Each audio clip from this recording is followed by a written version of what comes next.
able to grasp. Once you ascend to this knowing, you are new in your thinking.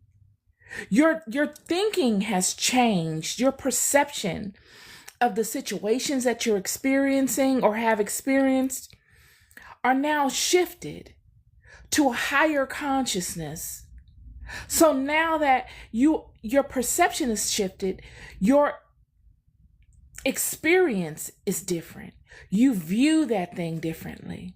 But the only way for you to get to that would be for you to embrace the newness that comes with this shift, for you to step outside of the mundane aspect of that thing and to embark upon a journey of enlightenment that enlightens you to a new perspective, to a new knowing, a higher way of thinking, thus shifting your perception and your approach to that same old situation. It's the only way you'll ever overcome it.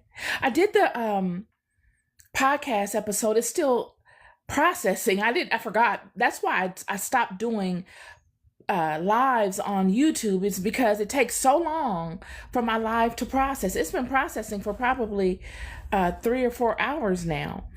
And but I did my live, and thank you all for the likes. Thank you so much.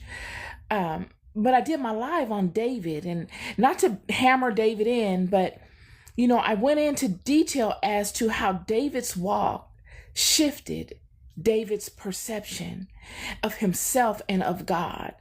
And his perception led way, his experiences changed his perspective, which led way for him to completely embody the crown in which God had formed exclusively for him.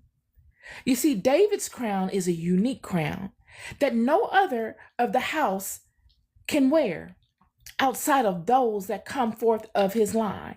The only other person that wears such crown is Christ. The one that I just spoke to in 2 Corinthians chapter 5, verse 17, when I read, "Therefore, if any man be in Christ, he is a new creature. Old things are passed away. Behold, all things are become new."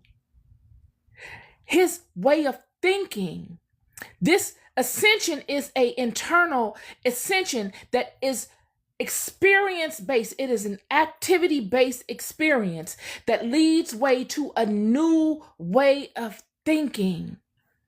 And it was all birthed from Jesus's forefather, all the way back down the line through David. David would be the one that would step forward and embody this thinking. This is what would crown David. This is what would legitimize the vine of David, is the activity that David acted upon and the level of ascension mentally and spiritually that David would ascend to all throughout his activity in the earth, in his proving season. David would ascend to heights that no other person actually would ascend to. He would be the founder of the house of David, a house that there is no other house comparable. All through activity, all through mental ascension, all through spiritual ascension. All these things are contingent upon newness, y'all. Newness. And newness birthed through transitions by way of activity and alignment. It would be activity and alignment that would allow David to ascend.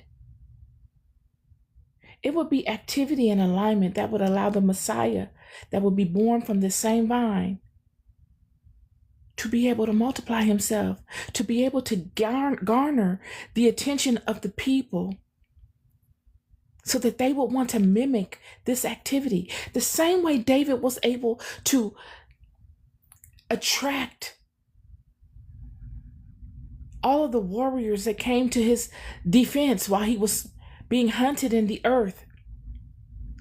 And that would allow them to align to David's philosophy. Not because of money, not because of worldly accolades, but because of spiritual power, spiritual effectiveness. David would turn his mighty warriors into mighty men of valor.